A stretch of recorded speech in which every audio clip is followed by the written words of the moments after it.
So, moving on to the top 3 rookie performances of week 2. And if you're new here and you don't know what we do, again, this is just on our docket that we have every single week, and we want to spotlight the rookies that we have scouted out. You can go back to our podcast. You could see the entire catalog of mock drafts and big boards and the whole 9 positional rankings. So we've watched these guys, and now we want to go ahead and spotlight them week to week. And top 3, no particular order here, rookie performances of week 2. Drew, go ahead and take the first one here. Top 3 rookie performances of week 2. Yep. Just rookies overall. We're not going to break it down by defense, offense, or anything like that. Totally up to you what you want to put on there. I'm just going to cheat, and I'm just going to take Marvin Harrison Jr. There's another rookie wide receiver that went out of his mind. But if you look at the advanced statistics on Marvin Harrison's touchdown grab, his first one, and how impossible that catch was, that was just an amazing play. And then on his second touchdown grab, my man is outrunning everybody while looking. Have you guys seen Marvin Harrison Jr.? That man is a motherfucking tank. Dog. I text you about that immediately, looking backward. And he's outrunning everyone. Outrunning the dude who's on full sprint. That's insane. He's like 7'4". You know, there was I'm going to hijack the podcast here real quick, but there was a certain player that made a play in a game. It was like a 99-yard touchdown. Some guy named Justin Jefferson. He sucks, but he outran the 49ers safeties, who I think are the slowest safeties I've ever met in my life. But there's a funny ass visual of the 49ers safeties are running down the field. And you know who goes running by the 49ers safeties? The fucking ref. The ref. Yeah. Now, the thing is the safeties are not all out running. They're trying to take the correct angle. They're trying to keep up with Justin Jefferson. It's not like it's a sprint, but it's pretty frustrating when you watch. I imagine as a defender, Marvin Harrison, Marvin Harrison is 6'4", wrong sport. Marvin Harrison is 6'4", and he's a tank, and he's looking backwards, and he's outrunning you. Yeah. My God, we just saw the future this week in these NFL wide receiver rookies. And the thing about Marvin Harrison, if we were going to rank him, which we're not, I might put him at number 2, because after his explosion in the first quarter, he didn't do much the rest of the game. Right. And there are a ton of weapons on this Cardinals team, Trey McBride and things like that.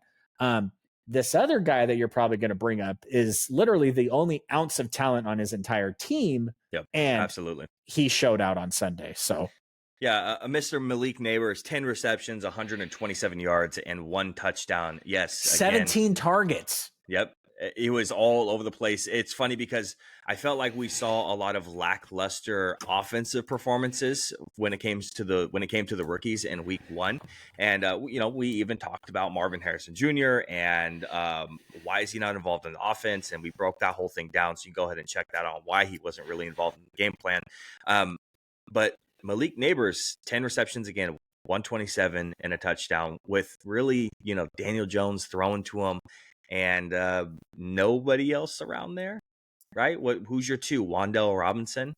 Who's your tight end? Exactly. Who's your tight end out there? Can you name the first tight end out in New York at that point? So, and then you have 26 in the backfield. No, that is not Saquon Barkley back there. That is Mr. Devin Singletary. So Malik Neighbors, my guy, really, really impressive in week 1. My second guy, I am going to flip it over to the defensive side of the ball. And this is a guy that you really love, and that's going to be a Mr. Kamari Lassiter with 4 tackles, 1 pass breakup, and a pick. So he looked really good in week 2. So something I love from my corners is I love low tackles, and I love a pick and a couple pass breakups. That's what you want to see. You don't want to see a corner with 10, 11 tackles, because that probably means that he got a couple of balls thrown at him, caught, and he's making that tackle. So Kamari Lassiter looked really good. 4 tackles, a pass breakup, and a pick on top of that for the Houston Texans. Who is your number 2 guy?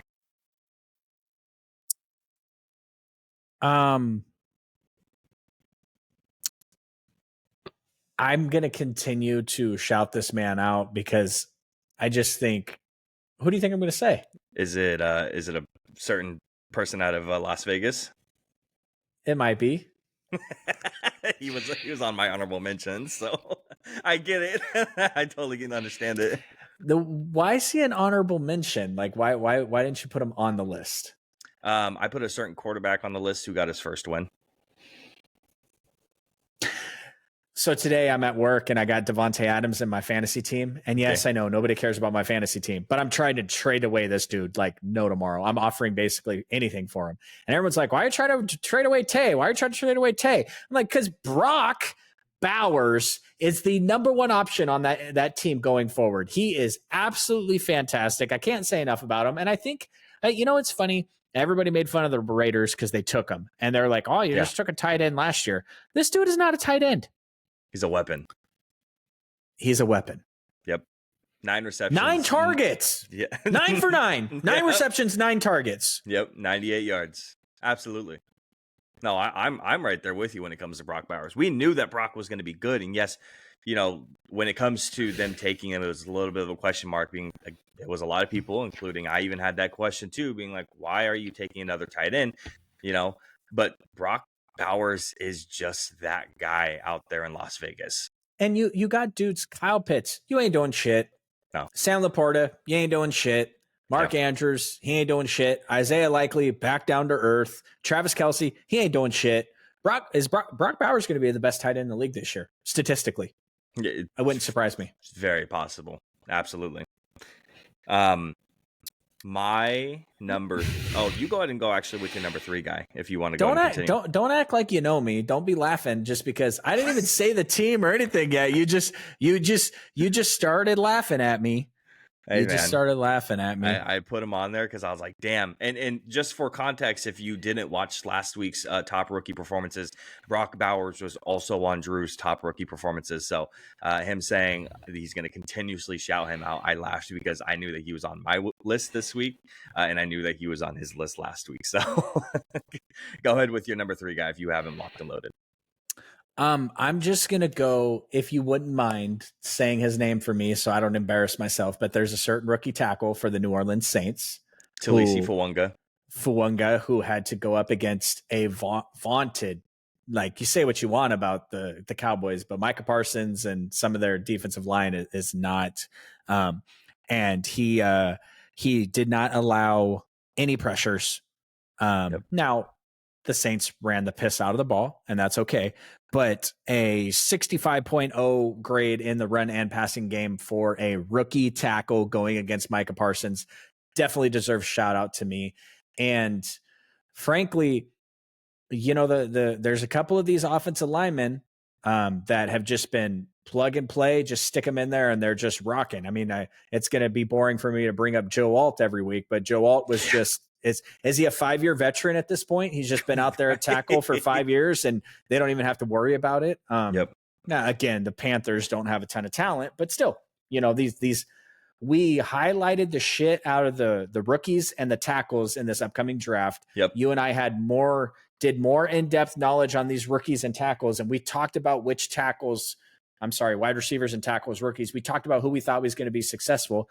So far, the neighbors thing is making us look pretty bad on the Roma Dunze side, but Joe Alt, Fuanga.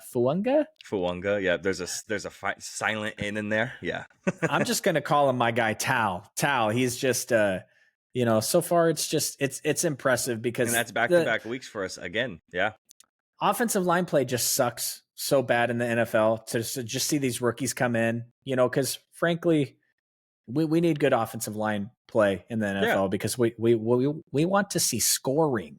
We want to see scoring. We don't want to watch the Carolina Panthers every week. We want to see talent and scoring. So shout out to him. Who's your number 3? I already mentioned that it was a certain quarterback who got his first win. Yes, it was against the New York Giants, but he did go 23 of 29, 226, and 10 carries for 44 yards. And that's going to be a Mr. Jaden Daniels. Yes, the quarterback that I was not the highest on coming out of the draft. He looked pretty good last week. Again, picking up his first win. You could say what you want about it being the Giants or whatnot. It was a division rival. It was a close game, and they did pull out the win. So I did want to go ahead and give him a shout out, especially because I think he deserves it. And especially going with how the rookie quarterbacks are kind of going right now this year. I don't know how many times we're going to be shouting out rookie quarterbacks. There is two guys. Actually, there's one guy that I did want to shout out because you already brought up Brock Bowers. So there's one guy I did want to bring up who just didn't quite make the cut as well.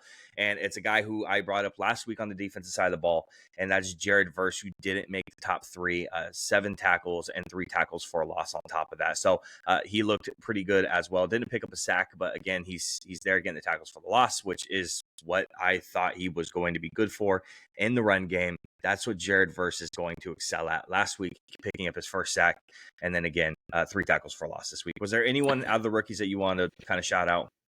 Yeah, I'm the same way with Jared Verse every week. I kind of grab him and I put him and Latu side by side just to kind of see. You know, obviously Latu is really more of a pass rush specialist. Yeah, he's more of a part-time player right now, and the Rams got absolutely demolished. But yeah, shout out to Jaden. I absolutely hate what they're doing with him right now, but their offensive coordinator is suspicious as hell. Yeah. He's got a suspicious as hell offense, and they're just this quick passing game. Jaden Daniels completed 79% of his passes, which is fantastic by any type of metric for a rookie quarterback. Yep. But his average depth of target and this quick shooter shit they're trying to do, which is fine, but Austin Eckler looks like he's 53 years old, and there's no other speed on that team. Like I love Scary Terry, but Scary Terry's not taking a slant.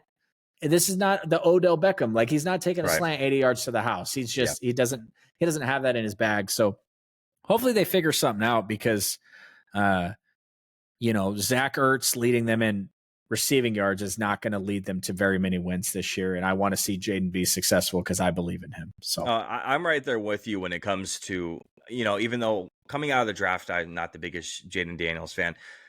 But also I want these guys to be successful. Prove me wrong. I want to see success, and I want to see good players in the NFL doing good things. That's what I want to see. When it comes to that offensive coordinator, the same one who also used to go and coach over there in Arizona, Kyler Murray looks fantastic so far this year, and he looks like the player that he is meant to be. He looks rejuvenated. He looks fantastic. And this is a guy that we both believed in pretty heavily coming into this season. But right now, Jaden Daniels does not look good, and the play calling is super duper suspect. And I don't want to see Jaden Daniels continue to get 10 carries. And what he get the week before, 13, 14 carries. I don't want to continue to see that because, while we were texting, we were watching, his leg planted at one point, and he kind of got like twisted around a little bit, and it didn't look good. He ended up coming back onto the field like 1 or 2 plays later, but he did look like he was in pain, just a little stinger initially. So you can't take a lot of hits. You're really not built for it. You're pretty skinny. And even guys who are built for it, like Anthony Richardson, we saw what happened to him when he took a bunch of hits right at the beginning of the year. He had to go out and have a surgery. So again, Jaden Daniels, I don't want to see 10 carries, but I like the 23 for 29 and 226 on top of that with the win. You know what somebody told me today at work? What's that? They told me that we would get more subscribers if we talked about Taylor Swift's boyfriend more. Oh. So I'm thinking that maybe we need to add a Taylor Swift segment. Maybe you can sing just maybe you could sing your favorite Taylor Swift song for us every week. Yeah. I'm going to have to pass on that one. I don't think I'm all about that.